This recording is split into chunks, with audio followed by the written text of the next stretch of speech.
Bale gigising ng 6:00 hanggang 6:30 ng umaga para i-prepare yung mga gamit ko. Sa totoo lang, sa malamig na bansa katulad ng Canada, hindi madaling gumising ng maaga, lalong maaga. Pero sa Pilipinas, 5:00, 4:00, gising na ako pagka nagtuturo. Kaya lang, dito kasi pag sinabi nating 5:00, 6:00, 7:00, medyo maaga pa talaga kung lalo na ngayong magwi-winter na naman, madilim na naman yung paligid at maagang lumulubog ang araw at late na sumisilang ang araw, ano? So, ganun ang panahon ngayon kaya medyo parang nakakatamad. So, ang pinabaon ko lang usually ay mga sandwich, mga kung ano yung mga ready na pwedeng kainin katulad ngayon dyan. So, piprepare lang ako ng sandwich, papalamanan ko lang ng mayonnaise o kaya naman ng ladies spread. So, ganun lang yung aking baon kapag umaga o kaya naman magdadagdag ako ng kung ano yung meron dyan, yung pudding o kaya naman chocolate pudding o kaya naman yung gelatin, yung masarap na gelatin, my favorite. Yun yung aking usually ginagawa pagka talagang medyo tinatamad ako ng konti. Kasi nga, mahirap naman na laging puro karne o kaya naman ay laging may taba yung ulam at o kaya naman laging may kanin. Pero bihira din akong magbabaon ng ulam kasi alam niyo naman na yung ulam natin mga Pilipino ay matapang yung amoy kaya pag nag-microwave kulob na kulob sa aming staff room kaya medyo iniiwasan ko magbaon ng mga pagkain natin ng mga Pinoy. Hindi sa kinikihiya ko, gustong gusto ko kaya lang umaamoy kasi kapag nag-microwave na ako doon sa loob. And to give respect naman sa iba na ayaw yung amoy ng pagkain natin. Halimbawa yung matapang na adobo natin o kaya naman yung matapang na sinigang o kaya naman yung mga pinakbet, something like that. Gusto ko yung mga pagkain na yon. Don't get me wrong. Kaya nga lang, medyo iniwasan ko yung mga ganong pagkain pag sa workplace kasi may mga ibang tao talaga na ibang nasyon na talagang ayaw nila yung amoy ng pagkain natin. O kaya naman, magdadalag lang ako ng mga ilang pirasong tsokolate para nang sa ganun may kainin naman akong pang dessert kahit papaano sa tanghali. At kung nakaka-umay o kaya naman ay medyo gusto kong gumising ng kaunti, medyo matamis lang yung aking dessert, no? Ganun lang. And of course, yung coffee ko ay binobrew ko na lang din. So habang nagpe-prepare ako ng mga pagkain ko, nagbobrew na rin ako ng pwede kong pangkape habang gumagawa ng aking mga gawain sa classroom ko. O kaya naman nagkakape habang nagtuturo. So depende pa rin, ano. Pagkagaling ko naman na maggawa ng pagkain, mag-prepare ng mga kung ano-anong dadalhin, panahon na para magbanyo, para mag-toothbrush, syempre, kailangan laging malinis kasi mga bata dito, although, para mga bata dito sa atin, umaasim din sila, parang gano'n. Pero syempre, bilang modelo, kailangan pakita na modelo ka na, syempre, babago ka, fresh ka palagi, at talagang malinis ka sa katawan para sa gano'n ay pagdating mo doon, presentable ka naman talaga, no? Pagkatapos kong magbanyo, pinapaandar ko na agad yung sasakyan para na sa ganon. Pag upo ko dun sa sasakyan, mainit na siya at hindi tayo nilalamig pagka nag-travel na. Ngayong araw ay medyo nag-frozen nung kaninang madaling araw, ano?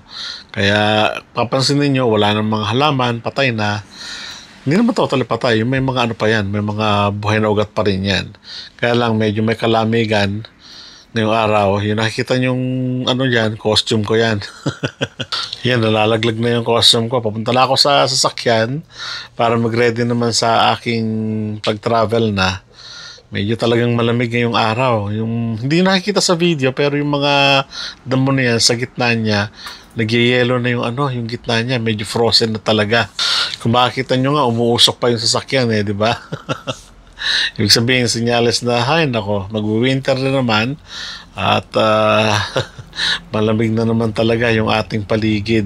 Malamig-lamig sa mga panahon yan, pero okay lang. Kayang-kaya naman yan. Okay, papunta na tayo sa ating destinasyon at tayo papasok na. Kita-kita tayo sa sakyan, ano? Pagkatapos kong gumayak ng ng malala, papasok na tayo.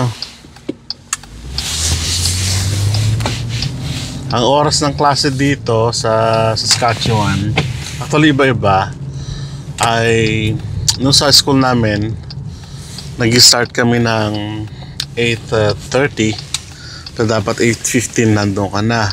Pero ako usually before 8 ng umaga, syempre nandun ako kasi may preparation pa akong gagawin, may mga kailangan pang i-update, and napakaraming pang gagawin bago mag-start ng klase. So yun yung routine. Ang bahay namin actually malapit lang dito sa school kung saan ako nagtuturo sa kasalukuyan. Next year, hindi ko alam kung saan ako tatapon, kung saan kami tatapon. So luckily, and I'm blessed na ngayong taon ay malapit lang kami sa sa mga work area namin. Yung asawa ko ay nagtatrabaho dyan sa sa clinic dito sa Alberts, and then sa hapon naman konting job siya dun sa Shoppers. Kung minsan pa nga mas gusto niya na yung yung sa Shoppers kaysa yung sa clinic, kasi mas relax nga naman doon. So that's totally fine naman, wala nang problema. And dito sa dinadaanan ko ngayon, hindi ito masyadong traffic, kasi ang mas traffic itong Hill Avenue na ito, kasi tagpuan yan ng mga sasakyan. But as for this road here, hindi naman gaano. Although may mga dito, four-way stop, or may mga traffic lights din dyan, pero hindi gaano, no?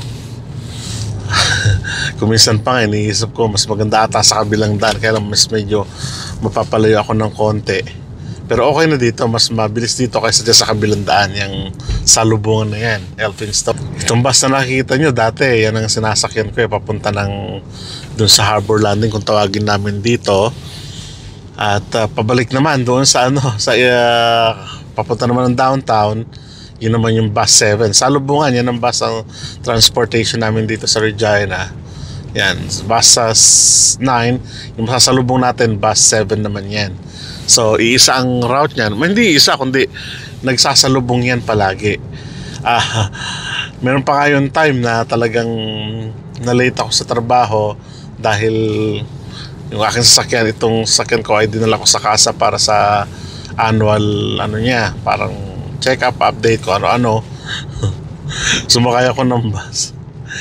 Hindi ko alam na iikot pala dun sa kabila. Dati ko nang dinadaanan, kaya lang nagkaroon ng parang update sa route nila, sa ruta nila. Yun, medyo nalate ako sa trabaho. Although sabi ko nga, malapit lang naman dito, nalate ako hindi naman yung late na sa pagtuturo, kundi late na pagpasok dun sa building. Umabot ng parang 15-30 minutes, up to 30 minutes yung nawala dahil sa pagbaba. Siyempre, sinusunod nila yung ruta. Ito dati wala itong traffic lights na to, kalalagay lang nitong month.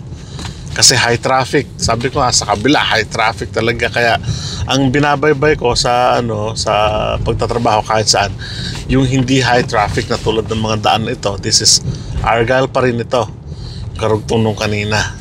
So ganun lang kasimple yung preparation natin sa pagpasok sa umaga. At mamaya naman makikita nyo yung building. Pero hindi na ako po pwedeng mamaya mag video sa loob, kasi pinagbabawal ng division office na kumuha ako ng larawan sa loob o kahit na sino. O yung mga bata, pipicturean ko, hindi po pwede dito unless may consent ng magulang. And for this vlog, hindi natin gagawin yan. Nakukuha tayo sa consent na magulang for this purpose only, no? At malapit na tayo. Isang kembotan na lang. Sa Garnet Street. Wala na, fall na talaga. Wala nang dahon yung mga puno, nalaglag na lahat.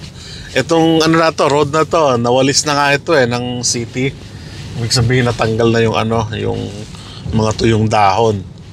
Kaya ganyan na siya.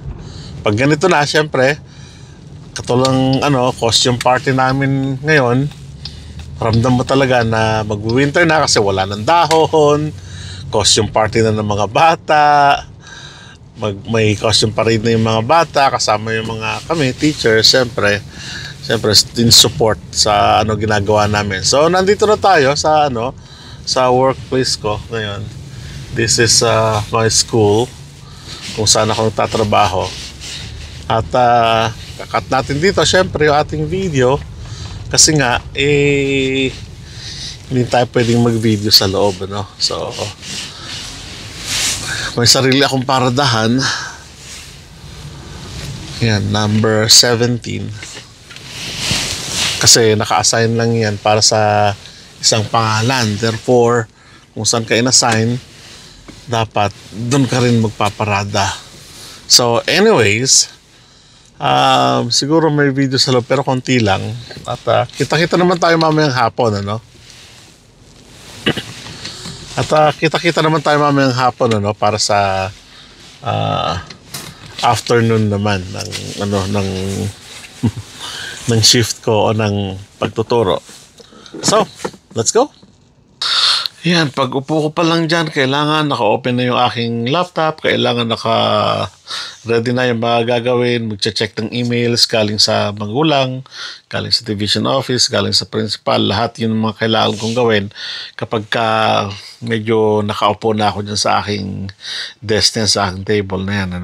At kailangan talagang gawin yun kasi nga medyo limitado na yung oras pagdating ko ng school.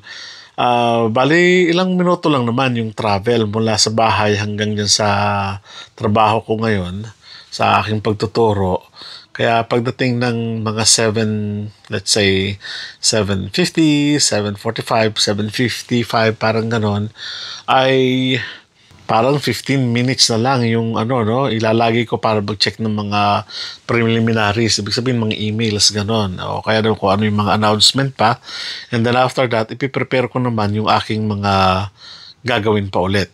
So pagkatapos kong mag-check ng mga emails, ng mga announcement at ng mga iba't iba pang gagawin, kailangan naman yung aking schedule board ay palaging up to date. Ibig sabihin, iba-iba kasing araw ng dito, ng subject matter. Halimbawa, kung may science ngayon, bukas wala, parang ganun. Depende sa school calendar or day calendar namin, division calendar.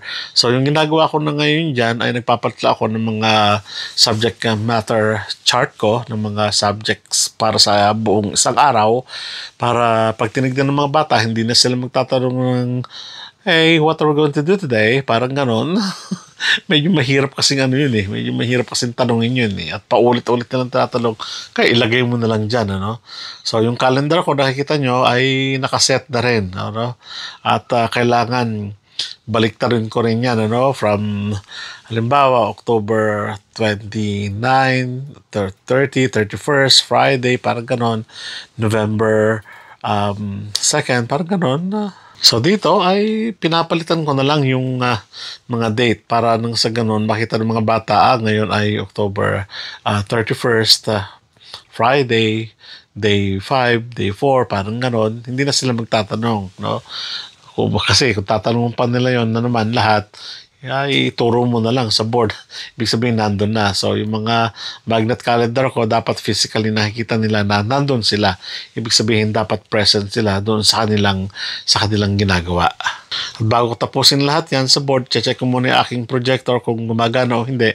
Kasi mahalaga yan sa presentation sa buong araw. Ayun, sa wakas, natapos na rin yung buong maghapon natin. Medyo pagod tayo dyan kasi nagkaroon tayo ng program o yung Halloween program ng mga bata, nagpa-prize tayo and everything para na sa ganun ay maging masaya naman sila doon sa Halloween party nila, Kaya medyo lugu-lugu na ako sa mga panahon na yan. Hindi na nga ako nag-check ng mga ibang papers ko dahil talagang gusto ko nang umuwi din at magkape na lang muna sa bahay. At kailangan kong i-prepare lahat ng mga gagamitin ko pa uwi. At siyempre, malamig sa labas na naman, uuwi na naman tayo, and ready for long weekend. Long weekend ngayon dito sa amin. Yan lang, hindi ko dapat malimutan yung mga ilaw and everything. Dapat nakasarado lahat para nung sa ganun ay, syempre, safe tayo lahat. Bale, yun lang yung aking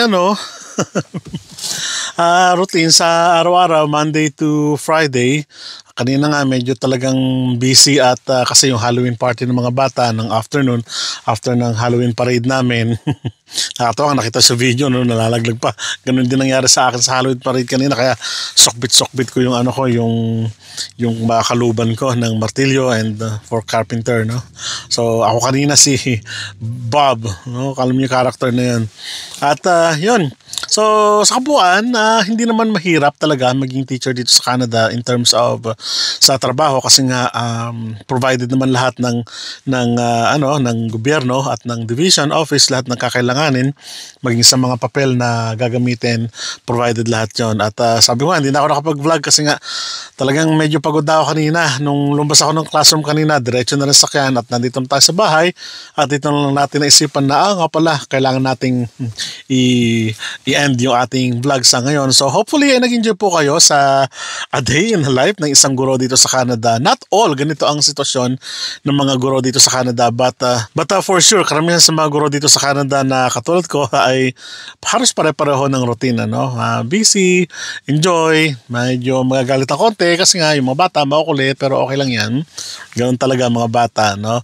So sa susunod naman pag-uusapan natin kung ano ba kalaki ang kinikita ng isang guro dito sa Canada, no?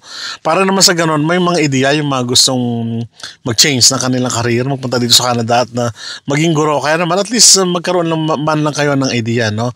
Hindi ko naman pinagyayabang or what, wala namang ganun. At titignan lang natin in general terms, So hopefully, sabi ko nga, nag-enjoy kayo sa araw na ito hopefully nag-enjoy kayo dito sa ating vlog ngayong araw, mula umaga, pagising natin hanggang sa pagpasok, pag-uwi. At kita-kita po tayo sa mga susunod na vlog. Hanggang sa muli po, paalam,